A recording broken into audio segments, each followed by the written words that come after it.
Welcome, ladies and gentlemen, to the Retro and Rare podcast episode for a Marvel Monday. Now, Doyle, you just had to look up if Silver Surfer was in Marvel. And you're supposed to be the comic book guy. How do you not know that, bro? What do you have to say for yourself? He's all right. You're not a fan. Now, what do you think about me getting the giant Silver Surfer to hang up in here? You think it's a good idea? I don't think they'll allow you to do it. Who, the people at the apartment complex? Yeah. Yeah, that is one thing. How am I even going to get that in the elevator? It's one solid piece, bro. I don't know. And what am I going to do? Just leave him in the living room or just put him on the ceiling? I don't know. In the meantime, I just picked this up today. That's why it's a part of the trinkets. We got the sealed Super Game Boy. We got the PCFX. Trinkets. Trinkets of the day. They're all right. They're new pickups, right? So today's a long work day, Doyle. Am I right? We did a lot today. I got you really working today. We just did the condo tour, which is going to be available probably in the next 45 minutes as we're recording this, which is about 5:15 p.m. East Coast time. So, what do you think about it? You think it turned out pretty good? Yeah, I like the pan shots. Yeah, well, I let you touch the fucking camera today, didn't I? You got to hold you in your little glory. Finally, people are going to love it. Yeah, well, we'll see. And guess what? People in the comment sections, they're getting a little spicy lately. Oh, okay. Well, you know what happened? And I can't say this in like whisper because it's not between me and you. But the girlfriend checked out the last podcast. And guess what? She loved it. No. She told me. I listened to the entire show and I really liked it. Probably because it was me saying that I smother her too much and I need to chill the fuck out. That's probably what it was. But you know what I know she didn't do? And she's going to know. She didn't read the comments. The comments under the last podcast aggressively came at my girlfriend.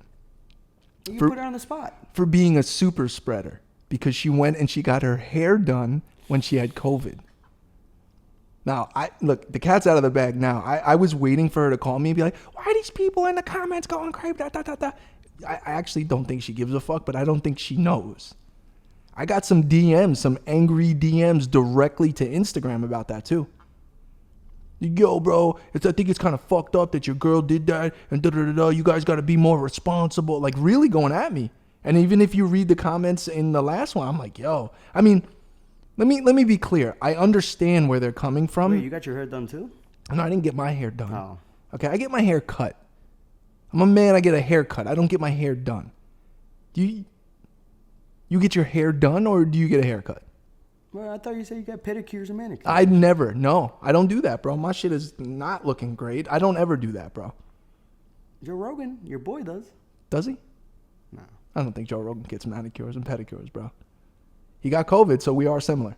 I will say we are similar. But anyway, listen, I understand what people were saying, and I don't want those comments to stop anyway, because the point of this show is a discourse between all of us, and I kind of like the vibe, and I'm honest about shit. Like, the things I talked about last podcast is exactly how it was. So, you know, if I address that specific thing, yeah, and hello, I fucking told her not the greatest idea to go get your fucking hair done while you have COVID. She explained, fuck you. This takes many, many months to get this appointment. I can't just do it again, and I have to make sure I'm good. I get it. Somebody would say, well, that's irresponsible and selfish of you to put other people at risk just to get your hair done. I get it. Cool. I understand. She's a bad person, I guess, right, guys? Okay, whatever. Get over it. So, anyway, we're back. We just did the fucking condo tour. It's uploading. I'm excited about it. It turned out good. It's different content. So what we're going to do is, throughout the week, I'm going to try to throw in one or two pieces of different kind of content so that we have the podcast plus some other shit. And when we did the room tour, we got a little nerdy and we kind of deep dove into a couple little things in the game room. I didn't want to go too deep because I want to be able to make specific content about those pieces, about those controllers, games, accessories, whatever. And expect that because it's coming for sure. And it's going to be exciting. I like it. I like the change up, and I think that it's going to add a different dynamic to the podcast because now we can cross-pollinate here. You know what I mean? And then Doyle, you could start your own YouTube channel. We're getting requests to have you on camera. I did kind of put you on camera today because you took forever to come to my house, and I sniped you from the 14th floor, and I saw your dumb ass on the corner, and I zoomed in and I realized it was you. Awesome. Oh, I cursed you out and I put it on the internet. It was hot as fuck. It is hot outside. What's the weather today? By the way, you're supposed to give me the weather report at the beginning of every show. I know you're not prepared, and I know you're playing Pokemon Go because I saw it. 88 degrees? You just meant real feel 81? Or no, real feel 91. Extremely humid. Okay. Any chance of rain? Dustin Dander, extreme. Dustin Dander. Okay, that sounds like a porno star's name. Or Dustin Diamond, rest in peace. Yo, Screech died, right? I'm bugging? Confirm that. I believe Screech passed away. I'm really bad with that. Remember I thought Ray Liotta really died and we had like a hardcore heated argument about it? And then you're like, yo, he's in a fucking vodka or tequila commercial. I'm like, I was filmed before. 2021. He died. Wow. He couldn't have been older than 45, 50 years old. Yeah. Yeah, I thought that was true. Screech, R.I.P. So dust and dander, meaning the dust outside and the dander, which I believe is from the flowers. That gives you allergies, right? Okay. Initially sounded like a porn star name, and then I thought of Screech, and then I got it. We're here. Okay. So I appreciate the weather report. Do not play Pokemon Go because I need you to read topics. People take time. They put topics, suggestions in. We're going to read them. I don't need you fucking around, bro. It seems like every episode I got to tell you that. Now I know how like middle school teachers feel when they're just like every day. Like me in school was the worst thing ever. Like, can you imagine me in a classroom? I didn't listen to any teachers for any reason. I was just there it was a social hour for me. Like, in school, I would just randomly just get up and I would just leave the classroom in the middle of whatever. And I would just go to like, oh yeah, I know Greg's in fucking, history class. And I would just go sit in the class and eventually a teacher would be like, Mr. Sherrod, get the fuck. Like I got in trouble a bunch of times. Like I got out school suspension, like big time. Like, yeah. I don't know why I'm going on a rant about my middle school days into early high school days, but I just remember not being a good kid in school. I barely got out of high school, if everybody would like to know. They only passed me because certain teachers like me. It was because Saved by the Bell, right? I was never really late to class. Well, you know me, I'm punctual Paulie, so I was never really late to class, but I didn't always stay the whole class. I had a Asian Spanish teacher, like a lady right off the boat from China, who could barely speak English, teaching us Spanish. I was kind of like, no, I'm good. So I just didn't respect the class. That was in high school, though. Yeah. And then I wrote graffiti on everything. That's what really got me in trouble. I was big into graffiti, and I was tagging up everything in the school, and then they would send me to the library for suspension. Then I would tag up the library. Then they'd put me in, like, this, like, other room, and then I would tag up the desks in there, and then I asked if I could have the desks. I'm like, they're already ruined. Can I just take them home because they look dope? I mean, it's good to, I don't know. Yeah. I was a bad kid. My senior project, which was like most of my grade for the year, was in my car when my Cadillac got stolen in high school. And when I came in with that excuse, they were like, yeah, okay, Mike. Mm-hmm. Yeah. Oh, your project. Yeah. And I'm sure it was done, right? And it really was. You know what saved me? I was paired up with the smartest kid in the class for the project, and he knew how much work we did, and I had left it in my car. And my car really got stolen. So, the teachers and the whole thing, because I would have flunked out of high school. I would have got left back, 12th grade. So you could be something if you don't do well in high school. I was taking earth science in like 12th grade. It was like Kanye, college dropout. Yeah. But I didn't go. I went to community college for 6 months and then dropped out. So I am technically a college dropout. Yeah, I didn't do, you know what happened in college was I would go to class, but I picked the earliest class. I think I told this on the podcast before. I would pick the earliest class, like 6 a.m. Because I'm like, yo, I'm out of school by fucking 11 o'clock. I can go home. Well, I showed up to that like lecture class at 6 a.m. and the professor was pissed. He's like, the only reason that we're here at 6 a.m. is because 15 plus people chose this time slot. And then I realized, oh, this is college. Like I could just get up and go home whenever I want. No one's going to say anything. I'm like, this is great. Meanwhile, I'm paying for it. Community college, it wasn't super expensive, but here's what really happened. So I had just got my other Cadillac at the time, right? The silver one, the 2-door. And I had a Panasonic flip out screen. It was like one of the first ones. I worked all summer just to get this screen. It was like $1,800. The thing was, It didn't even play burned CDs, but it played DVDs. And I had a pass-through switch because you're not supposed to do it while you're driving. I also had an Xbox and a Dreamcast in that car. Like, I actually had a real OG Xbox and a Dreamcast Velcroed to the hump in the middle, because Cadillacs, they're big in the middle by the transmission. There's just like hump. And I put them, Velcroed them to the thing and wired them to that screen. Anyway, I would wake up at 6 a.m, put Goodfellas on, drive all the way to community college, sit in this comfortable Cadillac, and then I'd wake up to hearing car systems and people talking. I'd be in the parking lot of my college. My car's running for, 3 hours. And I would just, I'd go back home. I was still living at home at the time. And my mother would be like, oh, how was Squab? Like, oh, it was great. I did that for 6 months, and then I'm like, I got to go. But it worked out. It worked out. I made my way, bro. Sometimes in life, Doyle, what are you looking at? You went to college for 47 years to be an architect, and what are you doing? You're doing a fucking podcast with me.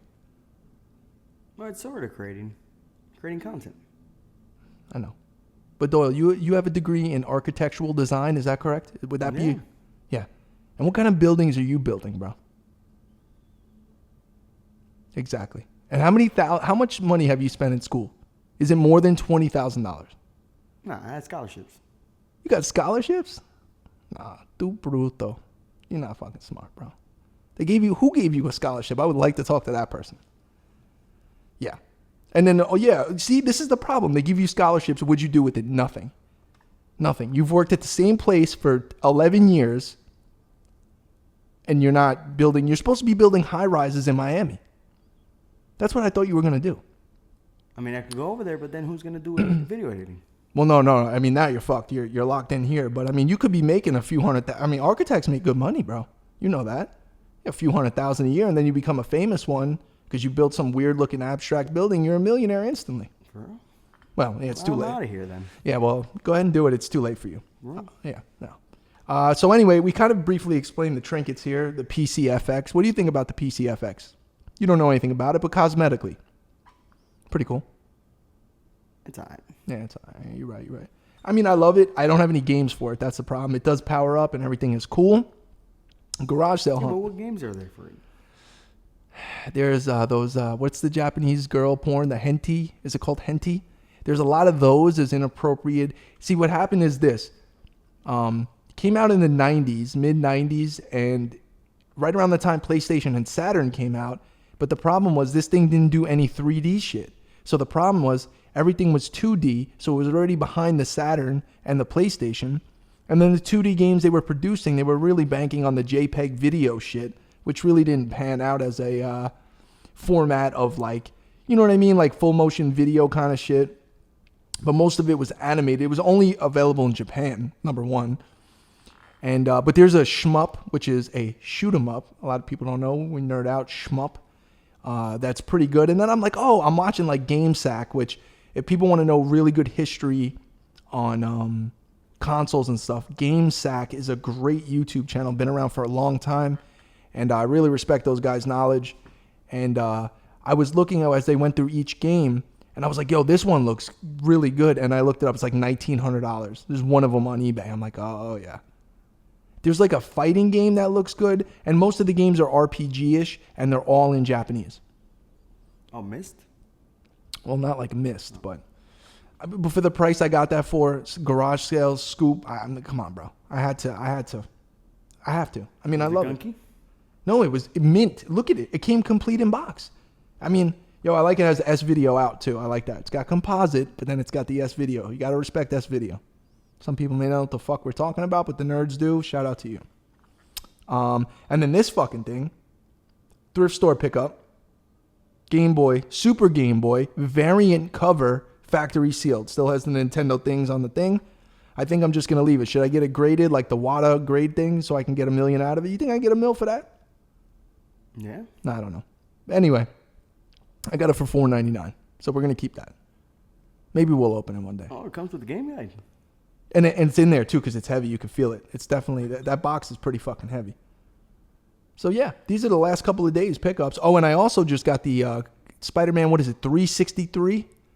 I believe that's the one I got. That's with Carnage on the cover, Carnage, Venom. Oh, yeah. I got that today at Comic Coliseum, 9.8 graded. It's a little bit of speculation for me, I think that Carnage stuff, Venom stuff, it's going to go up with the movie.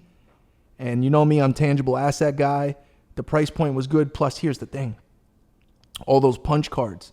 So I spend all that money there and buy all those statues. They give you a punch card. And what are the punch cards worth? $20 a card? Yeah. So I had like 4 or 5 cards. You know what I mean? Like that comic cost me like $36 or something with tax out of pocket. 9.8 graded. That would be the cost of just grading a comic. A little bit more, but. So I have that graded. Added to the slab over there. It's getting a little crazy, that stack. All you need is one more, right, to complete the set?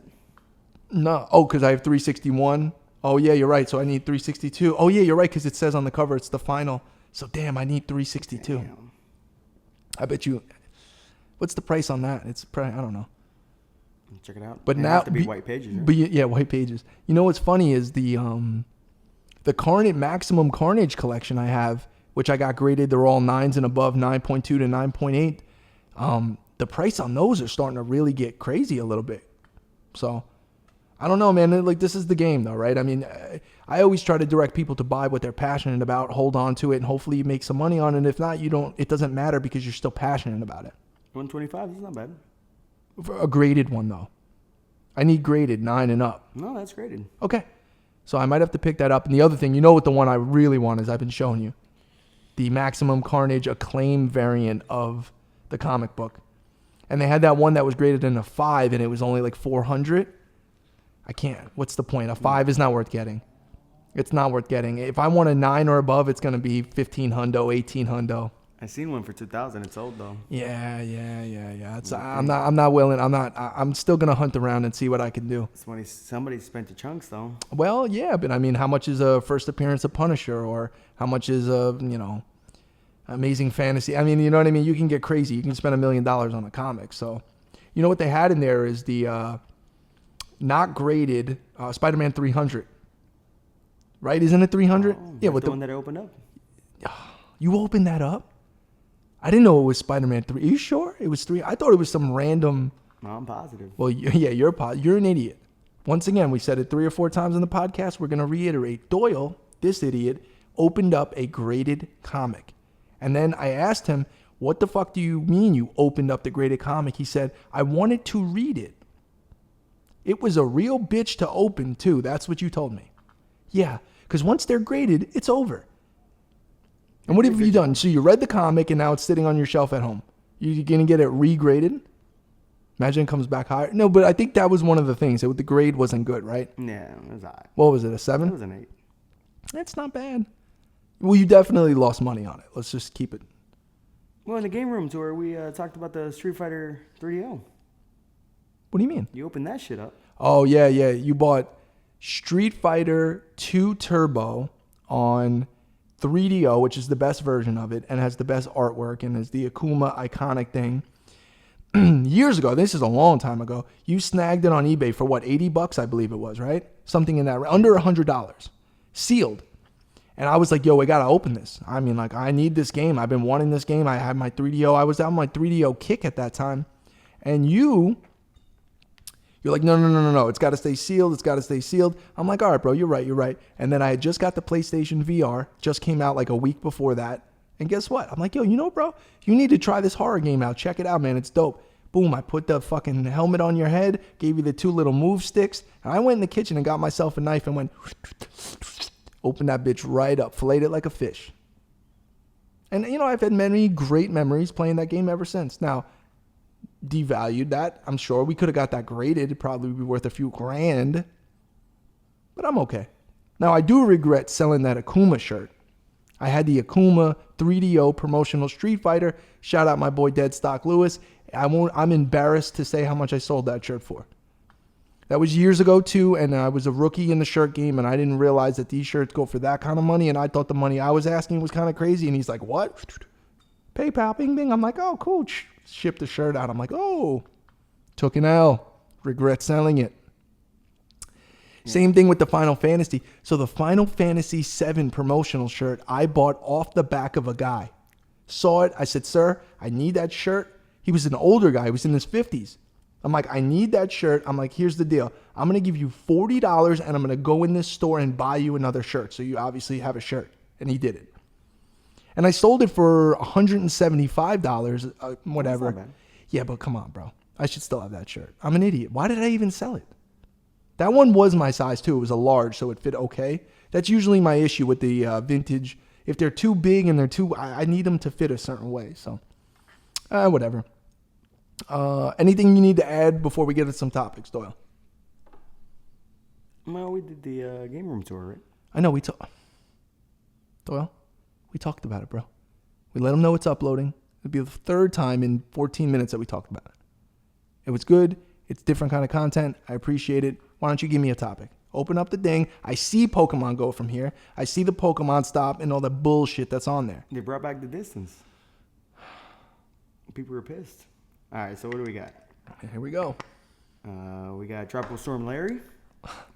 I know you like that guy's name. I like Leisure Suit Larry. All right, so we got Cinero, Use Bones Malone Hat of the Day. Okay, Doyle, a couple of things. We just talked about how you went to college and you have a degree. You went to college for 5 years. You have an architectural degree.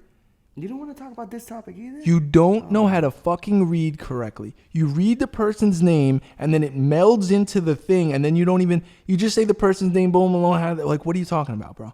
The people don't know what the fuck you're saying, bro. And you have to preference it also. Bones Malone, some people do know, which is the white skull that, I got at the Goodwill that we also used as a trinket sometimes here. People are suggesting that we put a hat on them because I have a million hats and we do hat of the day. So that was more of a suggestion, like in passing, not really a topic I can talk about. Do you want me to bring them? No, don't do anything, Doyle. There's wires on the floor. I don't trust you to do anything. You sit in that chair. Yeah, keep playing Pokemon Go and just read me topic suggestions. Now, we will take that in consideration for the Bones Malone hat of the day. I like that, and I will certainly give that gentleman credit for that idea. Let me get another topic, Doyle. All right, we got Budo Shenanigans. What's your favorite controller? My favorite controller. That's a great question, actually. Because I want to say like all the new Elite controllers and the premium for the new systems, but keeping it retro, it's not a great controller, but the OG PlayStation controller, even without the analog sticks, I think that's more of my vision being clouded by nostalgia. I just love the way it feels. The NES controller is good. Trying to think. The Panasonic 3DO controller is actually not bad. Saturn, I don't know. I'm trying to think of something that normally people wouldn't like that I kind of like. You know what I used to like? I used to like the Duke Xbox controller, the large one. I thought it was cool and it was fine. I played the shit out of Halo, LAN party Halo. I don't know. And I'm not a big dude. I got smart, bro. Listen, I'm 5'7" on a good day. My hands aren't giant. But people complained right out of the box about that controller. You remember that? Yeah, it was too big. Well, then they made the S controller. I will say the S controller felt a little better, but I actually just loved the size of it. I thought it was cool. Like as a gaming piece of technology, as a piece of hardware, I thought it was cool. What about the Nights in the Dreams controller? Oh, what is that thing called again? Damn, the 3D, Saturn 3D controller. If you hold it sideways, it kind of looks like Starship Enterprise from Star Trek. That's a good one. Yeah. It's not a great controller, though. No. The other controller from Saturn isn't bad. The fight pad is pretty good. The D-pad, not so good, though, on that. Yeah, that's really what makes or breaks a lot of controllers is the D-pad, especially in the analog days, was so important, And once they started releasing analog sticks, like DualShock 2 controller was a good one. When that came out, solid, really well built. You beat the shit out of those things and they still work. So when I look at the, you know what I've been noticing is, like PlayStation 2, I know the pricing has been going up on games and stuff, but I didn't know like a PS2 Slim is like over $100 consistently now. They had it at the game shop the other day for $129. I'm like, what the fuck? And then the one that I like, which is the white one, it's all white, and then the white controller looks like whenever I see the white PS2 controller, it reminds me of the mystery flavor of like a fruit snack from back in the day. You remember those shark fruit snacks? They were like sharks, and there was always be a white one in there, and the white one was the mystery flavor. Whenever I look at the PS2 controller that's white, I think of that. I've never bit into a PS2 controller. I don't think it'll be like a, fruit snack, but yeah. Well, Nintendo 3DS is like $250, $300. I know that's the other thing. I've been looking at all the Nintendo handhelds. Crazy pricing. Somebody had like the SP101, the Advance is like $150 on a good day now. Remember when they were like $30, $40 and we used to buy them up and like, what the fuck? We're paying $40? This is bullshit. Damn, bro. And then, once again, I go back to tangible assets, man. We use the passion. You have a great collection. I have a great collection. We used our passion over the last 10 plus years. We accrued all this shit. There's at least a 45% return on our money if you got rid of it. At least. It's awesome. It's awesome that it worked out that way. Now, the issue is, unless I'm down to my last dollar, right? None of that shit really going anywhere. None of the stuff that's relevant to me. And that goes for everybody, right? Everyone looks at certain things in a certain light and they would keep it or sell it. But anyway, all right, next topic. That one's the Turbo Graphics. And guess what? I regret that. I don't regret selling the, what was the other one that I sold? Oh, Sega Master System. I didn't really care for that. Oh, you didn't like it? Yeah, the games weren't so good. All right, so we got Beautiful Vintage. What do you think is the next thing to blow up? Well, I mean, that's a real general question. I'm assuming within the gaming space, but what have I been? I've been screaming on the mountaintop for years. GameCube, PS2, and Xbox. You can go back to the original podcast years ago when I was like, even SoundCloud, when I just did audio only, I was saying, buy up Xbox, PS2, and GameCube games. I'm telling you, they're going to go through the roof. I mean, I may not be good at a lot of other things in my life. The one thing I've been good at, because I've concentrated so much on it, is this gaming shit and collectible shit. And I was right on the money, bro. There are PS2 games that I have that I got for pennies on the dollar compared to what they're worth now. Same thing with GameCube. GameCube blew the fuck up. Xbox is the last of those, but there's still some pricey Xbox games as well. I think there's one called Metal Wolf that's a $200 game.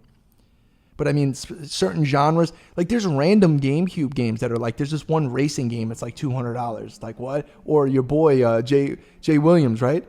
The college, what is it? NCAA, like 09 or whatever it is. Nah, what year is it from? 04. I don't even remember. There's a GameCube college basketball game that's a few hundo. Crazy. I saw the other day the NBA Elite with Kevin Durant on it for PS3 is like a $300 game or some shit. Well, what do you think about PS3 games? That might yeah, I mean, next thing, right? I could see PS3.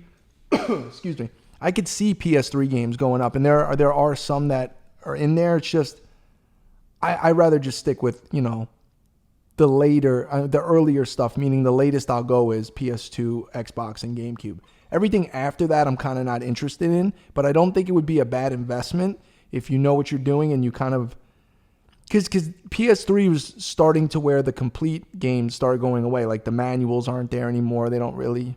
But I do have a few PS3 games that are worthy of higher value than they were at a retail price. So I couldn't really call it what the next thing is, but I will continue to say Xbox, PS2, GameCube. If you can find games from them and they're a fair price, whether they're thrifting, someone's friend's, mom's, brother's, cousin's dog that's getting rid of something, I would honestly say invest in that. And add it to your collection and kind of watch the price rise. Next topic. All right, we got Nostalgia 64. What is your opinion on emulation? I think it has its place, but it loses the vibes of the real. Correct. And he hit it right on the head. So he or she, I'm not sure. We actually got a couple female followers that are gamers and stuff. It's really cool. I welcome everyone. This is all inclusive. Though you're creepy, chill the fuck out. And I'm taken, so I'm not hollering at the gamer chicks. I'm just saying I appreciate it. We're all inclusive here. Now, emulation is pretty cool. It's a convenient thing. All these NES games, Super Nintendo, all that shit, bro, you can get that on your fucking phone for free, really. I mean, it's really not that serious. But taking the cartridge, putting it in the system, real controller, CRT TV, chill out, late night, blah, blah, blah, whatever. There's a vibe. It's just different. Sometimes the games play different. Now, as you start progressing, like emulating a Saturn game, I'm sure in certain capacities it can be done. I believe a guy years ago actually cracked Saturn's code and was able to do that, and it was like near impossible. But what about glitches, though? What about them? It could be glitches. Oh, no, there's glitches. Yeah. When you get into PS2 or Dreamcast, it's like, it's not the same, bro. It's really, ambient sounds. Feds coming? No, okay. But I have a couple of things that are emulated. For instance, the Pandora's Key or Pandora's Box. Pandora's Key 7, which is that giant arcade stick that has all the built-in arcade games. Those are emulated. I mean, obviously, it's not the real arcade cabinet, but the games are built in, convenient. Technically, isn't the mini SNES Classic, Genesis Classic, NES, those are all emulated, technically, right? Or, to me, any digitized version of a physical game is considered emulated. I could be off on that technically, but that's how I look at it. So I would definitely never put emulation over OG. OG is always the way to go. I mean, you could apply that at any point in life. OG is always the way to go. Even for disc-based games? Like, I used to play Dreamcast bootleg games. Yeah, but that was different. Those because Dreamcast fucked up and they left their source code or whatever open to being burned because they used Windows SE as the operating system. And I remember when Dreamcast first came out, I had a friend, my boy John, and he was super computer nerd. Ever since we were little kids, bro, he was always like, we were all playing games and he was like doing crazy shit, hacker shit, right? And when Dreamcast came out, he was like, oh, this is easy, blah, blah, blah. I never paid for a Dreamcast game. I had all of them, right? Then I started buying Dreamcast games, thank God. Like, I still have a lot of my OG ones. And I don't know. I just felt weird about it. I'm like, why are these games burned and what the fuck? And then he started modding systems, which was cool. He modded my OG Xbox, like my original one that I bought at the time. It was like '01, and he's modding my fucking Xbox. And he just, you look at it now, it's not that serious. You just put a chip in it, blah, blah, blah. But dude, speaking of emulation, I had all the old games. It was so dope. But yeah, no, I'm still OG. I'd rather have the physical game, the original release, the real shit. It's just better. But I'm a collector and I'm a nerd, so if you're just a casual gamer, emulation will be all right. Next topic. All right, you got a Geeky Gangster. Did the Nintendo Switch become the most intuitive gaming device of all? Yes. You sent that in. And don't answer. Go ahead, Doyle. What do you have to say about the Nintendo Switch? The floor is yours, motherfucker. I have nothing good to say about it. It's underpowered. It's antiquated already.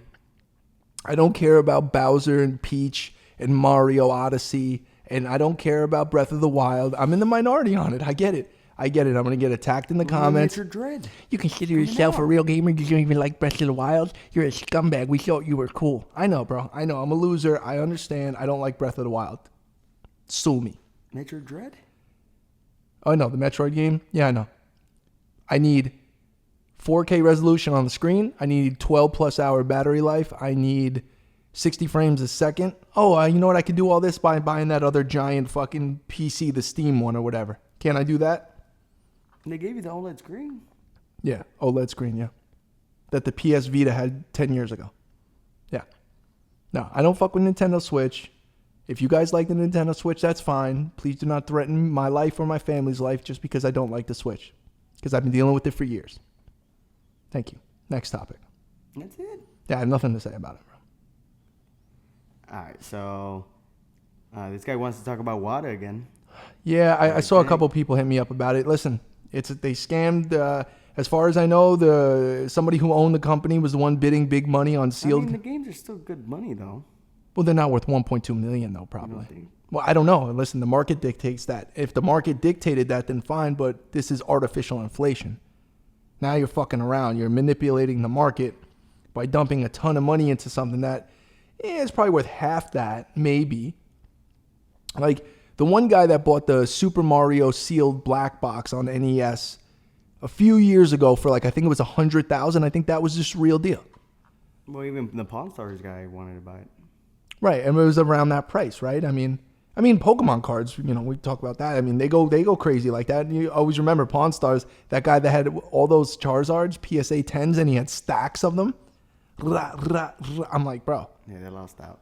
Yeah, the peak of the market is now. I mean, he wanted $1 million plus then, but he also had 100 of them. How the fuck do you even get that, bro? I don't even understand. Where do you find 100 PSA 10 Charizard? But even though the market was nowhere near what it is now then, and we're only talking about 4 or 5 years, but that was kind of crazy. Now, as far as the WADA scandal, I guess it's scumbag activity. I don't really know. I don't know. I didn't really read into the super details. I just, as far as I know, that somebody who was like high in the company or running the company artificially inflated it to do that. And last podcast I mentioned that, hey, that's the game. It happens in the t-shirt game. It happens in the gaming game. A lot of people, they kind of go out there, especially on the internet, and have someone else buy something for way more money and go, hey, I have one too, and it's worth this much because that guy bought it for it. And it's like, you don't say. I don't know. Yeah. I mean, people could do that with other games too, right? Sure, they could do it with anything that's collectible. And then all you need is somebody who's not well-versed and understanding about what's going on, and they'll dump the money in. And you know what? Here's the way it really works. If that person could afford to do that and they're okay with it and they're happy with what they got, then nobody really lost. But, I like to consider myself a little more savvy on pricing and stuff. So, I don't want to overpay. And nobody wants to overpay. And nobody wants to feel like they overpay.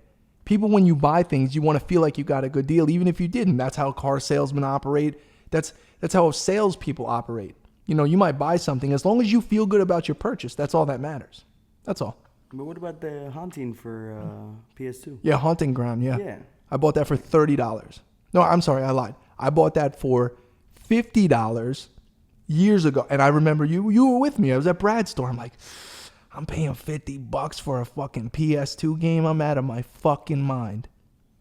What's the last one we saw on eBay? How much? Was it $400 or $500? Something in that range. Like $450? Yeah. So that's a nice. Say that's not worth. But that like you know what I look at, man? I'm like, damn, I spent $50 4, 5, 6 years ago, and now it's worth $500. It's like a good return on your money, I guess. But the only positive is, like I was saying when we did the room tour video, and I was kind of briefly talking about watches. I'm like, you invest the money, you get to enjoy them, and they're accruing value. It doesn't happen to every watch every time, but that's the idea. That game I get to play and enjoy, and it's accruing value. It's not like a stock or a bond where it sits and it's intangible and I can't do anything with it. I like the idea of buying something I can touch and hold and enjoy, and it accrues value. Yeah, but who's to say that's not worth $450? What? Like the market was manipulated for it to be. Oh yeah, but no, then it's too much nitty gritty to get into. Like no one's going out of their way to buy up Haunting Ground, which is a rare game to begin with, and then it's inflated. It's inflated because it's in demand. PS2 games are in demand. It's a horror game, which is a good genre, and there's less of them. Supply and demand, Doyle. Simple, basic economics. Thank you. I'll be here all week. Be sure to tip your waitress. Next topic. That's it? Yeah. Wait, I thought we were going to do sounds for transitions. We're not. No, we already decided that many weeks ago. All right, so we got Poops Diaz. Any hope for a new Metal Gear, and would it be good without Kojima? Well, no, that's the whole thing. I need Kojima on the project. I need him head in the game. I don't know what the fuck kind of beef he got in the streets with Sony, but I need it. I need his creative direction on the game, and at this point, I'll just take the remake. The full remake of OG on PS5 with the graphics, 4K, 60 frames. It's going to take 11 years to make, I guess, whatever. I'm down for that. I don't need a new, after Phantom Pain, I'm kind of out of Metal Gear. Oh, just like Final Fantasy VII. That's the kind of remake, yeah, which was beautiful. And you were super upset. I never seen you upset like that. Because you were mad it was chapter-based. You bought the collector set. And you're like, it's not even the full fucking game. I got to buy. I'm like, dude, but how amazing was it? Well, I'm still playing it as long as fuck. It's a really nice remake. It's beautiful. It really is. Because the OG game is dope. But, man, to see it in that light, if you're a fan of that, it really is an experience. So, you got to look at it. It's all about perspective. You got to look at it as in, like, yes, you have to buy, I guess, another version of it. But you know what? It lets you enjoy that game even longer. Because the real issue I have with a lot of games is certain games you burn through. And it's like, damn, now what do I do? That's why I like the replayability. That's why I like racing games, certain sports games, that kind of a thing. Because story-based games, it's like once you get through it, it's like, yeah, you can go find side quests and do things, but sometimes you lose kind of the love for it. You know what I mean? There are many story-based games that I'm playing more than once. And I have plenty of them in the fucking backlog. That's for damn sure. But hey, anyway, Metal Gear, I'm just excited for the remake, and I want Kojima to be involved in anything Metal Gear. I just don't think it's his thing anymore because whatever happened. So. Oh, you didn't like Death Stranding? Well, Death Stranding is cool, but it was a little slow and a little sluggish and a little. which sometimes I like though. You know, sometimes it depends the kind of mood you're in. Sometimes you're playing a game and it's late night and you want to grind through and you're actually enjoying the process. Sometimes you don't care enough about a story or it throws you off, but I mean the creative direction, the quality of the game is there. You just have to be involved and really like the actual like story of it. And for me, it didn't really get me, you know? So, no. Next topic. All right, so we got a good one here. Josh Locke, Okay. Nori, and Wu Drama. Oh, yeah, Noriega and Wu. So, Noriega has the podcast, you know, Noriega, CNN, Capone Noriega. He has a podcast called Drink Champs where they just get hammered and they interview other rappers or people in the music industry. And it's cool. I got a couple complaints about the show, if I may. Number one, I don't like the way it's produced. I don't like the way they have the microphone set up. I don't like them getting super drunk on the thing. Nori comes off nowadays as just kind of sloppy, and he's got his personality and it's cool, but it's like he's obviously drinking too much and shit. And that leads me to that issue. They got drunk on that show and I think it was Mickey Fax, who's like a mid-tier battle rapper, he's nice, but he's mid-tier. Somebody else, like the other guy that's on the show, and Nori, and they were speaking about Wu-Tang, and they were speaking about the affiliates of Wu. So Wu-Tang is not just the original 9 members. There's many affiliates of Wu-Tang. Killer Army, you know, Grave Diggers, like there's a lot of stuff. Rage Against the Machine? Right, well, not Rage Against the Machine, though. Rage Against the Machine is Rage Against the Machine. They just went on tour with them. They're not Wu affiliates. Okay. So they were speaking about Shaheem, right? Shaheem is super close with Wu. He's not even just like an affiliate. Like Shaheem was a kid back when Wu was in the 90s, and he went to jail for a long time. And I think Nori he kind of was diminishing his importance and calling him like a flunky or something. You know what I mean? And bro, people came at Nori crazy to the point where they put out a public apology about it because it was disrespectful. And you know, sometimes, you know, they get on there and they drink and they say things and it might be funny, but when you're disrespecting something you don't fuck with Wu-Tang. I mean, they're obviously nothing to fuck with. We learned that, right? But you don't fuck with the Wu, bro. And you don't fuck with people that are associated with it, especially in this hip-hop shit. Doesn't matter who you are. Noriega's kind of a legend in hip-hop. I'll give it to him. I fuck with Nori. I do. I love his albums. I love the War Report. Like, I fuck with Capone. Like, I'm cool. Don't say some crazy shit. You know, this is the same problem I had when Action Bronson came at Ghostface. And everyone... What did they say, though? I don't get it.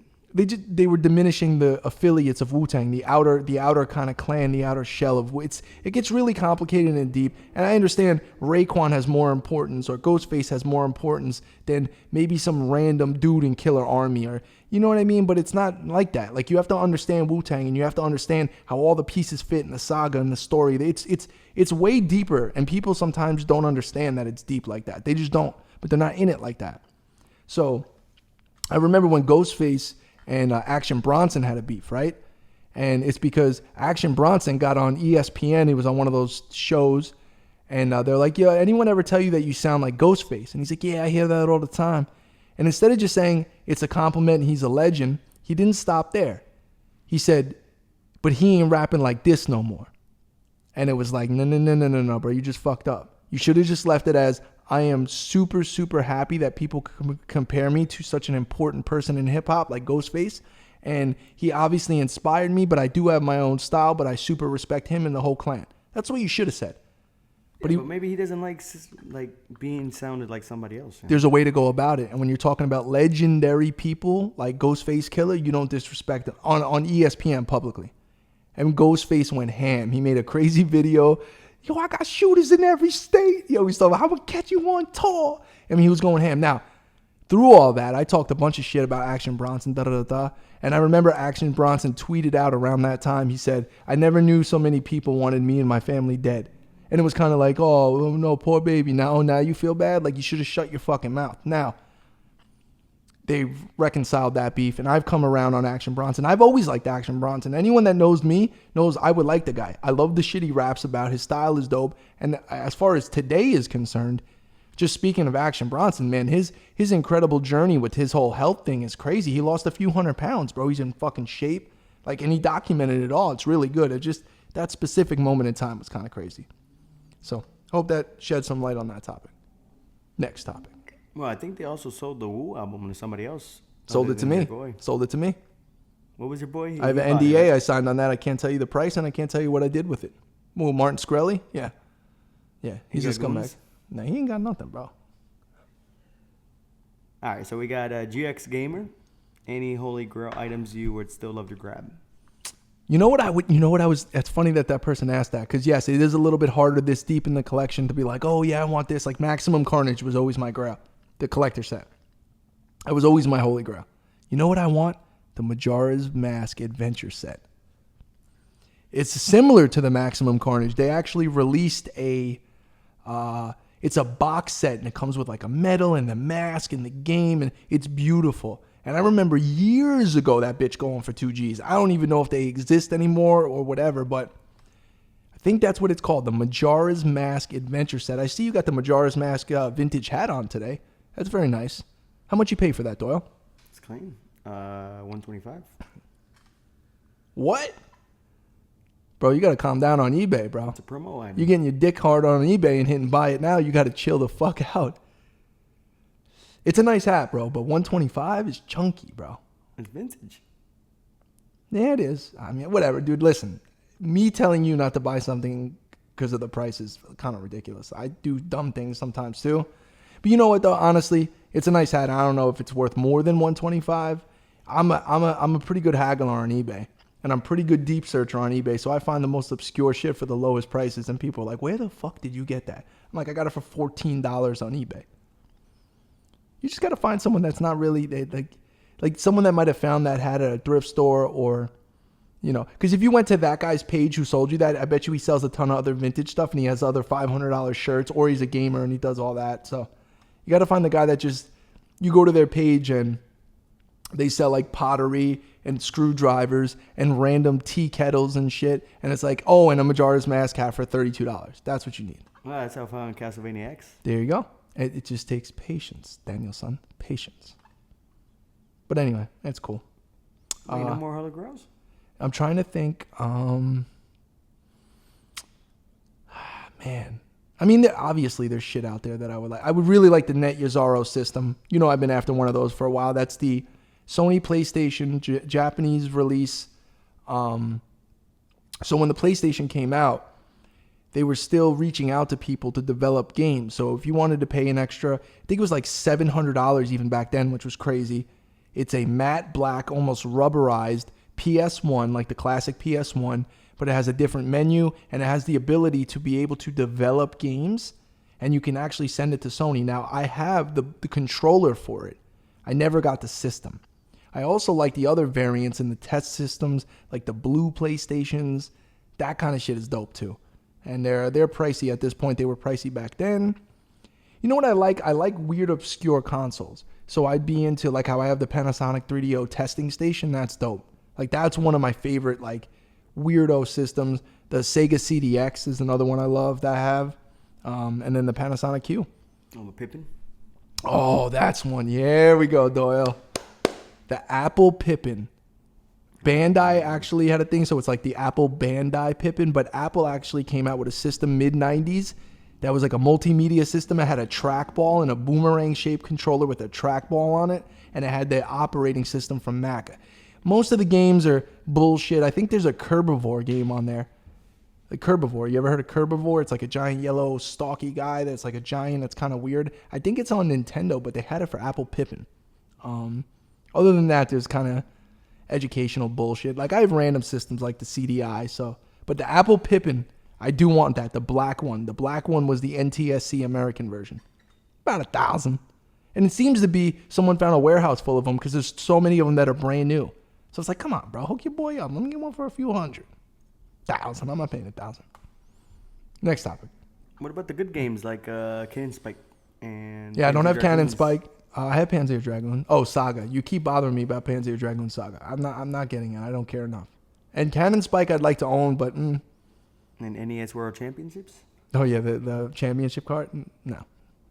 Stadium events, all that shit. That's not my personal grails. I don't care about that. Star Fox Weekend? That I know you want. You see, you could have bought that. You want the jacket that goes along with it too. I know. Nah, I missed out on it. Nah, you fucked up. You fucked up, 300. Mel. 300's not bad, right? No, not at all. All right, we got all that dude. Todd McFarlane's Spider-Man. Omnibus coming out this week. You grabbing? I'm not. I don't know what you're talking about, and I'm gonna blame Doyle, sir. I appreciate your topic suggestion. Doyle he doesn't know what he's talking about, and I'm sorry about that. I do like Todd McFarlane. I do like Spawn. I didn't know he was doing something Spider-Man related. So, God bless you. I love you. Next topic. All right, we got JB Dougie. Okay, Dougie. He's saying we got more arcade one-ups. Are you getting the Outrun?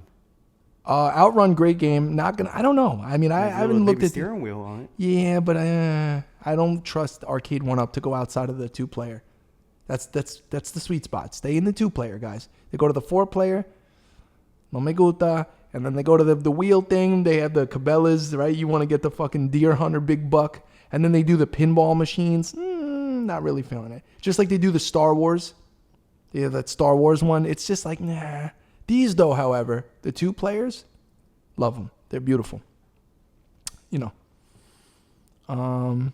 Anything else? What we got going on, though? We got more topics, or you just going to play Pokemon Go on your phone? Well, I mean, this is just a Google article. It says Legend of Zelda NES game sells at Goodwill for $411,000. Okay. I need more details.